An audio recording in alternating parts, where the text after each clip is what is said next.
Baik, Assalamualaikum warahmatullahi wabarakatuh. Baik, saya Aulia Putri Lubis dari kelas PSPME 2019 dengan NIM 41933111015 dari mata kuliah Media Pembelajaran Berbasis IT, grup G atau kelas G, dengan dosen pengampu Ibu Ade Andriani. Oke, selanjutnya. Adapun materi dalam bab ini yaitu tentang multimedia interaktif di mana pada sub pembahasan yang pertama itu ada multimedia, di mana multimedia itu adalah istilah yang terdiri dari dua kata, yaitu multi dan media. Multi berarti beberapa atau banyak, sedangkan media merupakan alat, sarana, atau tempat yang dapat digunakan untuk menyampaikan informasi atau tools yang digunakan sebagai perantara dalam berkomunikasi. Dari pengertian yang telah dijelaskan tadi, dapat disimpulkan bahwa multimedia adalah media yang dikembangkan dari beberapa media digital, di mana memadukan antara teks, gambar, audio, animasi, video, dan hyperlink untuk menghasilkan suatu informasi, lalu selanjutnya dapat disimpan, diproses, dan disajikan oleh penggunanya. Oke, next. Selanjutnya itu ada komponen multimedia. Yang pertama ada teks, gambar, audio, video atau animasi, lalu yang terakhir ada hyperlink. Oke, next. Selanjutnya itu ada multimedia pembelajaran interaktif. Di situ dibahas tentang interaktif, di mana interaktif itu berarti saling melakukan aksi antar hubungan, saling aktif. Lalu, jika dikaitkan dengan teknologi komputer, maka interaktif itu adalah proses dialog antara komputer dan terminal, atau komputer dengan komputer. Lalu, multimedia terbagi atas dua kategori. Yang pertama itu ada multimedia linear, dan yang kedua ada multimedia interaktif. Di mana multimedia linear adalah jenis multimedia yang tidak dapat dikontrol, disimpan, dan disajikan oleh penggunanya. Sedangkan multimedia interaktif adalah jenis multimedia yang dapat dikontrol, disajikan, dan disimpan oleh penggunanya. Oke, next. Berdasarkan pengertian di atas, dapat disimpulkan bahwa multimedia interaktif adalah gabungan dari beberapa media digital yang dibangun dengan komponen teks, gambar, audio, animasi, video, dan hyperlink yang menghasilkan suatu pesan atau informasi pada media elektronik seperti smartphone, laptop, atau komputer yang memungkinkan penggunanya untuk melakukan aksi, komunikasi, dan navigasi. Lalu interaktif yang dimaksud juga dapat berupa ada beberapa, yaitu yang pertama interaksi antara elemen-elemen yang membangun bahan ajar interaktif tersebut. Lalu ada kedua, yaitu interaksi antar lingkungan yang ada di sekitar, baik lingkungan virtual maupun lingkungan nyata. Misalnya informasi posisi lokasi yang ditangkap oleh media, sensor retina mata sebagai pembuka kunci bahan ajar, informasi cuaca saat penggunaan, dan lain-lain sebagainya. Lalu yang ketiga itu ada interaksi antara bahan ajar interaktif dengan penggunanya. Oke, next. Selanjutnya itu ada pengertian dari multimedia pembelajaran, di mana multimedia pembelajaran adalah pemanfaatan multimedia dalam proses pembelajaran.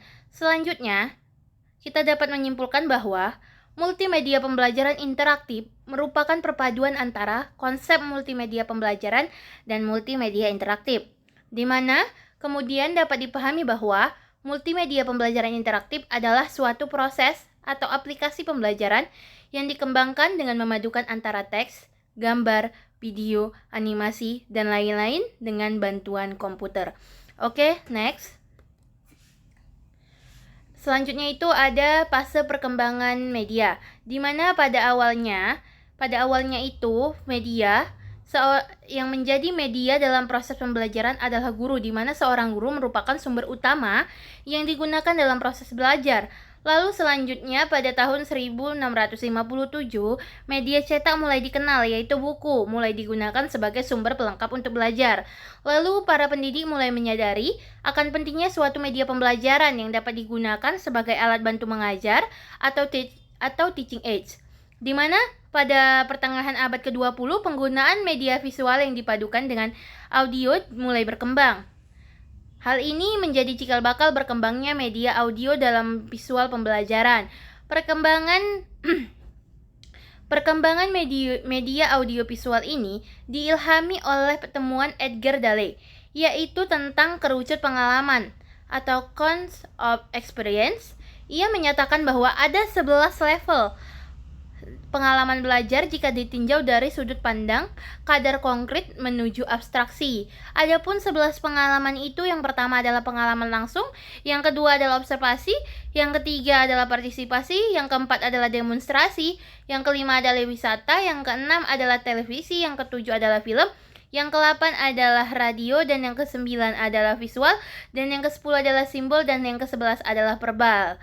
Di mana konsep kerucut pengalaman ini atau cons of experience menggugah para pendidik untuk terus berkolaborasi dengan para pakar teknologi untuk terus bermotivasi menciptakan media pembelajaran yang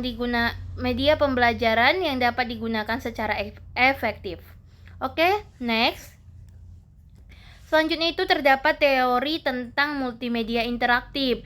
Teori-teori dalam multimedia interaktif ini terbagi menjadi beberapa sesuai dengan teori yang berkenaan tentang penggunaan bahan ajar efektif menurut Borskud and Boskaya pada tahun 2015. Di antaranya itu ada 4, yaitu yang pertama teori pembelajaran mandiri atau theory of independent study. Lalu yang kedua ada teori jarak tanggapan atau theory of transactional distance. Lalu yang ketiga itu ada teori kekayaan media atau theory of media rightness. Lalu yang keempat itu ada teori pembelajaran multimedia atau theory of multimedia learning. Oke, selanjutnya itu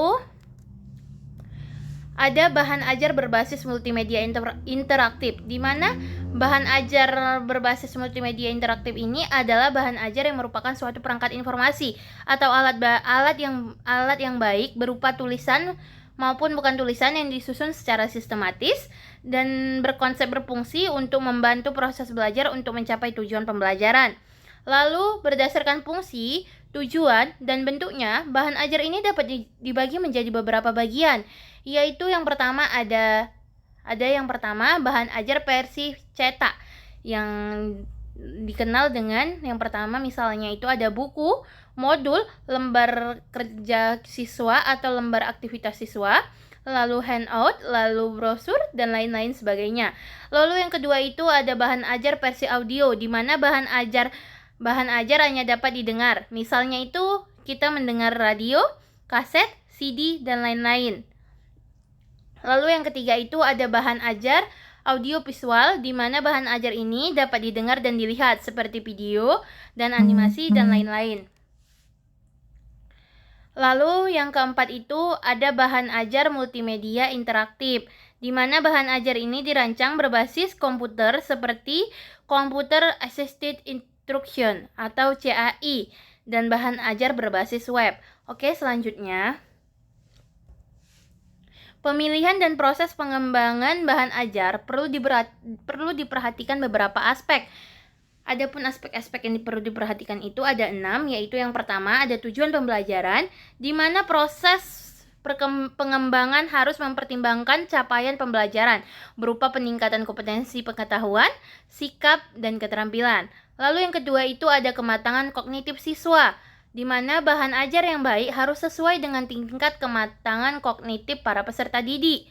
Misalnya, itu ada aspek kemampuan pemecahan masalah, berpikir kritis, kemampuan spasial, dan lain-lain.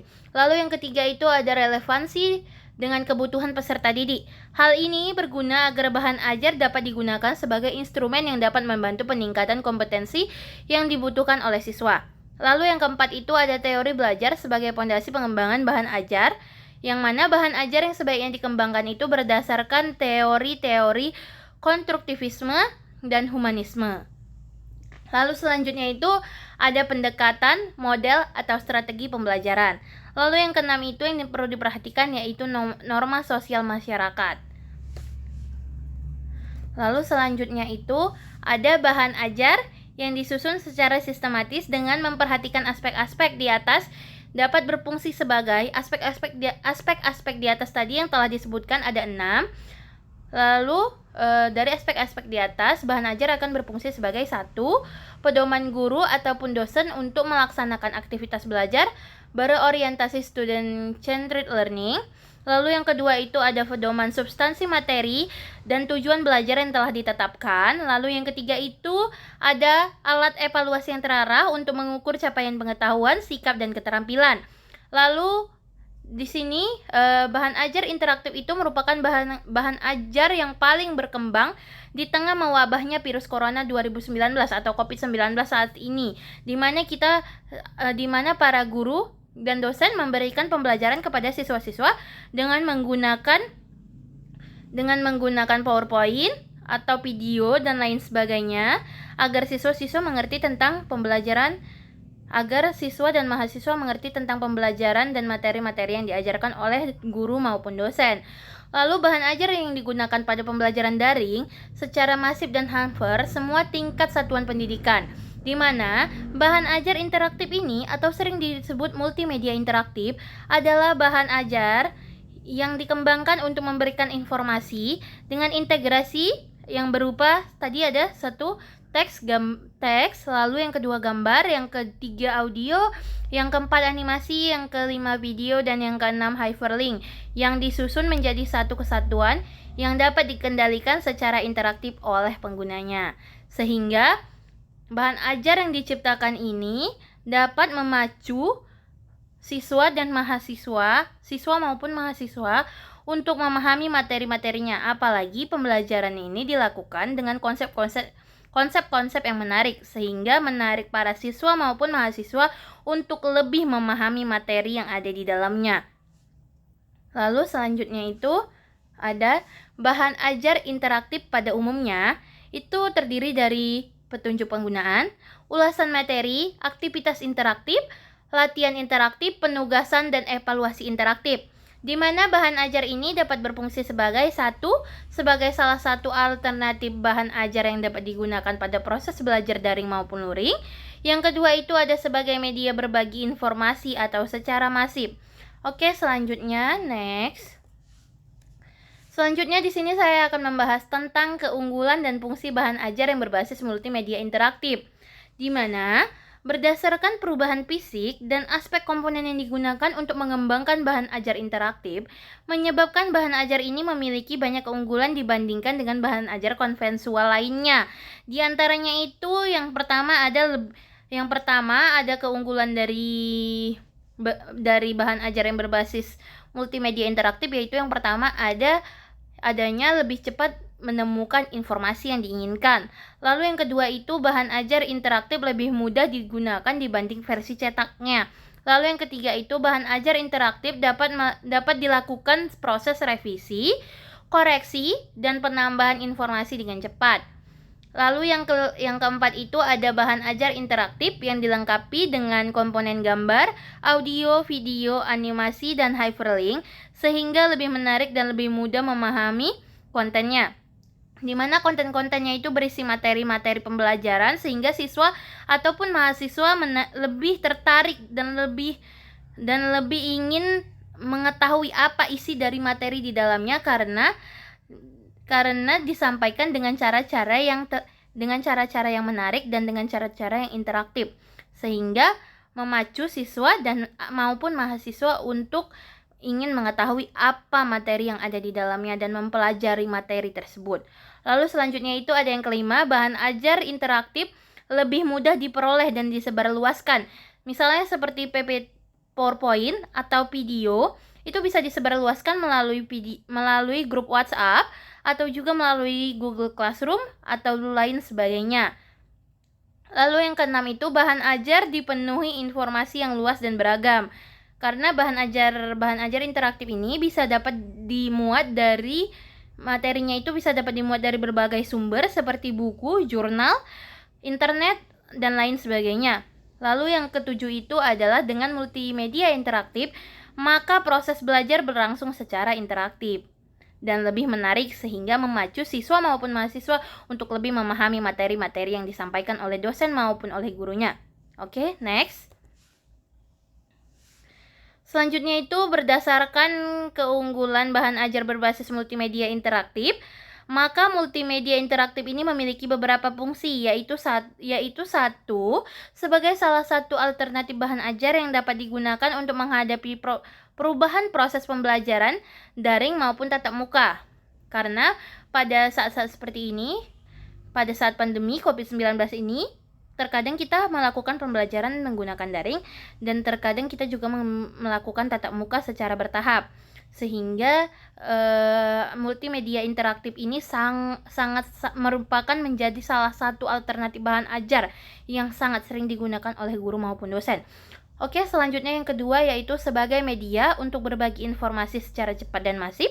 Lalu yang ketiga itu kegunaan atau manfaat atau fungsi bahan ajar yang berbasis multimedia interaktif ini yaitu bagi guru dan dosen, bahan ajar berbasis multimedia interaktif ini dapat berfungsi sebagai pedoman untuk mengarahkan semua aktivitas dalam proses belajar sekaligus sebagai substansi kompetensi yang seharusnya diajarkan kepada pembelajar.